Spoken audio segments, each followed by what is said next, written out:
President Barack Obama is not bluffing. He is not bluffing. Now to North Korea, a nation that has nuclear weapons and is tonight threatening to use them against the United States, vowing to attack Washington and engulf the nation's capital, quote, in a sea of flames. The deteriorating situation with North Korea. All of a sudden, that country's leader has scrapped the armistice that suspended the Korean War. The 1953 ceasefire is now null and void.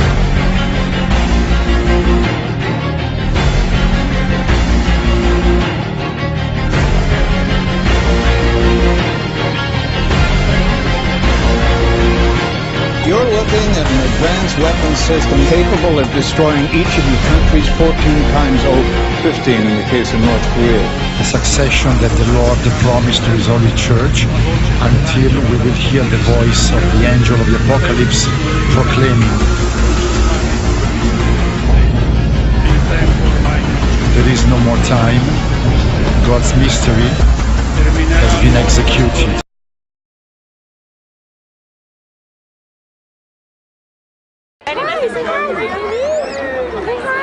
Gotta behave.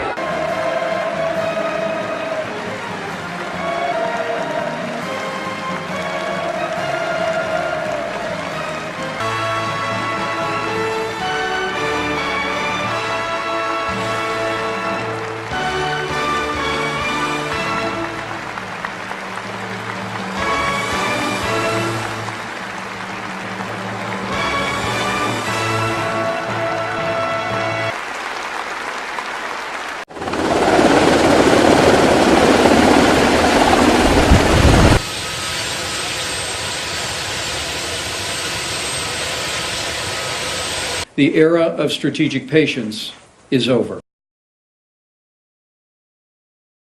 As a direct presidential appointment, General Mike Flynn didn't need Senate confirmation to be the National Security Advisor.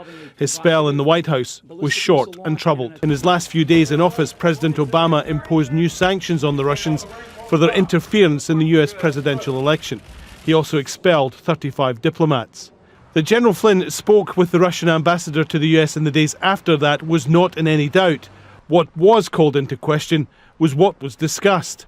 He initially denied talking sanctions, a story the Vice President was happy to repeat. They did not discuss anything having to do with the United States' decision to expel diplomats or impose a censure against Russia. But US officials with access to intercepted communications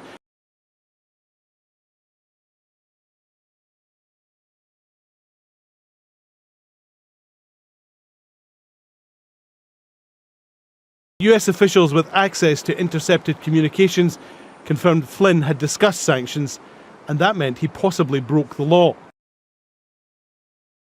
Now to President Trump announcing his new choice for National Security Advisor, General H.R. McMaster. That's, of course, after firing General Michael Flynn. Even the president's staunchest critics are praising this new NSA pick. And with this move, the White House is now trying to move past one of the biggest controversies of this month-old presidency. President Trump's national security team now in place following that surprise announcement in his Mar-a-Lago clubhouse. General H.R. McMaster will become the National Security Advisor. Right there on the couch next to the president, the general who accepted the job. And I look forward to joining the national security team. You're going to do a great job. General H.R. McMaster is considered one of the Army's leading intellectuals.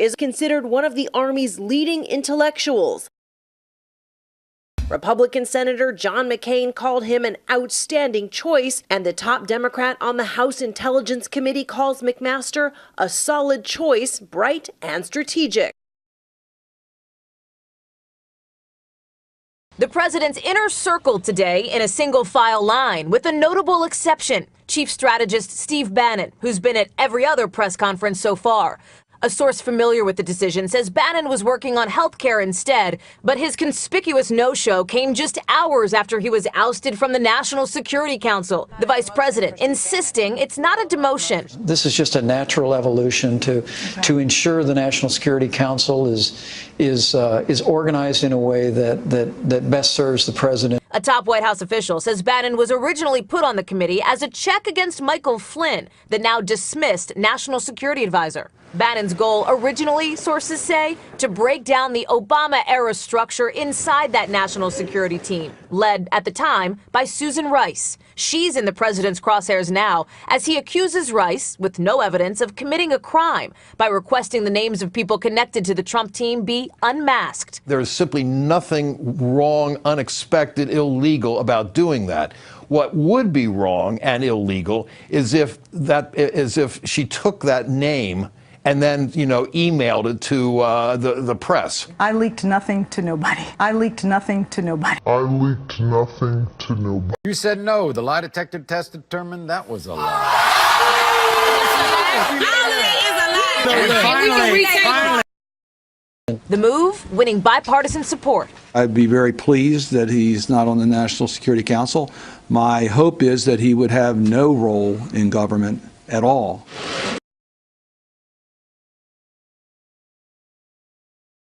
We will hear from the president shortly, a senior official confirming that these were Tomahawk cruise missiles aimed at Syrian regime-held airfields. George, quite a turnaround for this president. This is the president who had, as a candidate, repeatedly said that he was an America First candidate, that Syria was not the United States problem, that we shouldn't focus on the United States. But now, after seeing that chemical weapons attack, he was very blunt yesterday, speaking in the Rose Garden, that changed his views on Syria, and now he has ordered military action.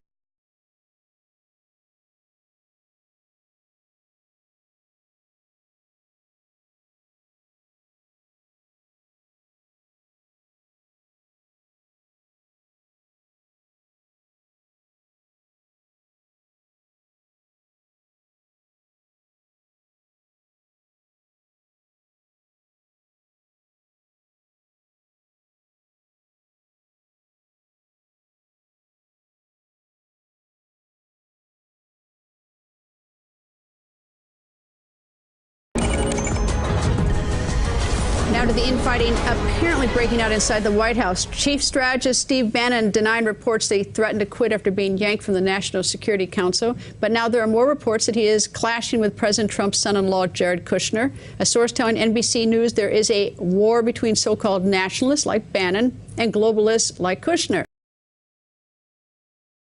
We went to find Jared Kushner to ask him what his plans were. Walking to the office at 666 Fifth Avenue with his parents, he was offering no clue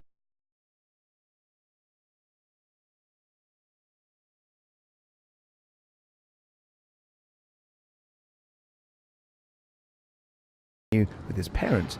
He was offering no clues. Mr. Kushner, you think you're going to get a job in the White House? Have a good day. Thank you. You're going to get a job in the White House, you think? Charles, you think he's going to get a job in the White House? The disarming smile gave nothing away. And globalists like Kushner. If you think they're going to give you your country back without a fight, you are sadly mistaken. Every day it is going to be a fight. We revealed a back channel by text between the president's son-in-law, Jared Kushner, and the rabid anti-Trump television commentator and former Congressman Joe Scarborough. My sources tell me that a number of the negative attacks by Scarborough on presidential assistant Steve Bannon have been orchestrated and manipulated by Kushner. Now to another important story tonight. North Korea is by far the poorest nation on earth with a nuclear weapon. On the list of the destitute, it is tied with Haiti. North Korea's leader is a 33-year-old homicidal dictator.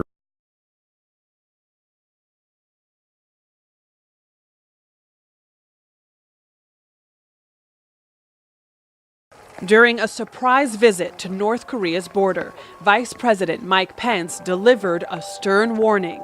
President Trump has made it clear that the patience of the United States and our allies in this region has run out.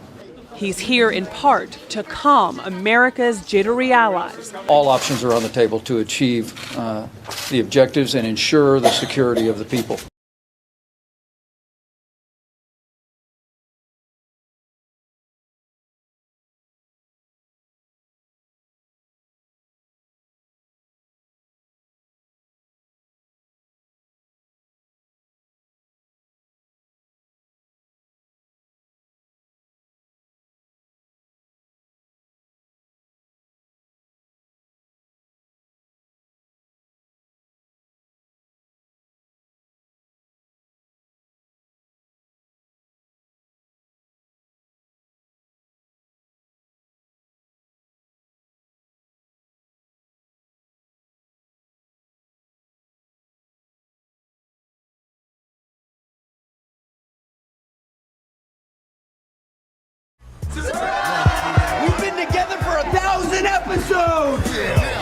Congratulations on 1,000 hours of being a massive sellout. What do you mean? Welcome to Flavortown, bitches. Keep ruining America. You're the worst. He's peanut butter and jealous. What is there to be jealous of? They hate us because they ain't us. They don't hate us because they ain't us. They hate us because they ain't us. Stop saying that. Haters gonna hate, and ain'ters gonna ain't. That is not an actual thing people say. Every night, millions of people watch our show. I just want to cover actual news, not Nicki Minaj's vagina flopping out at the Grammys. You don't like that brown sugar? Has nothing to do with brown sugar. Aaron, look at this. Kim Jong-un wants to do an interview with Dave Skylark? He's a fan. Look at him. If that ain't a real story, what is? Okay, let's do it. We're going to North Korea!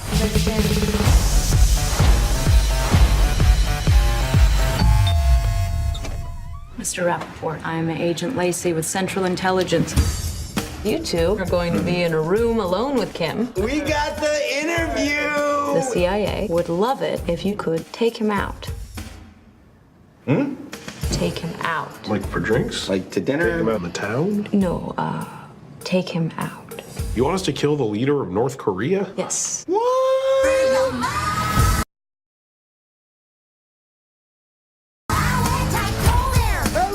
North Korea!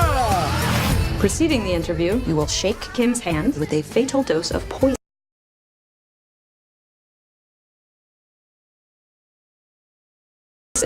It is critical that you touch nothing. I think there's a 0% chance of this working. First, yesterday we heard the Director of National Intelligence, James Clapper, at Congress saying that North Korea's nuclear effort is the top threat to the United States.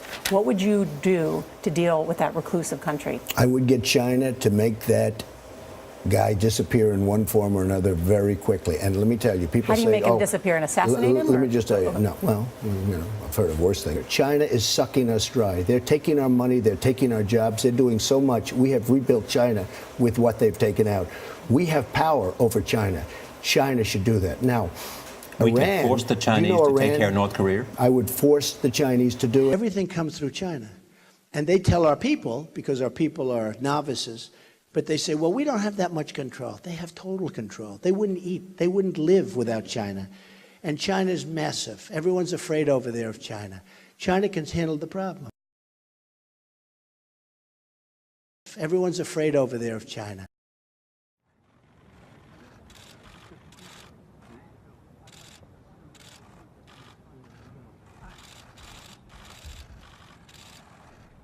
As far as North Korea is concerned, we are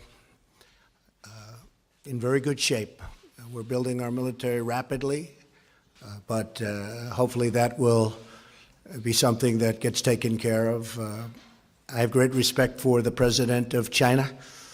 As you know, we had a great summit in Florida and Palm Beach and got to know each other and I think like each other. I can say from my standpoint, I liked him very much. I respect him very much. And I think he's working very hard. I can say that all of the pundits out there are saying they never have seen China work like they're working right now. Many coal ships have set back. Many other things have happened. Some very unusual moves have been made over the last 2 or 3 hours. And I really have confidence that the president will try very hard. We don't know whether or not they're able to do that, but I have absolute confidence that he will be trying very, very hard. And one of the reasons that we're talking about trade deals and we're talking about all of the different things, but we're slowing up a little bit. I actually told him, I said, you'll make a much better deal on trade if you get rid of this menace or do something about the menace of North Korea, because that's what it is. It's a menace right now.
behave.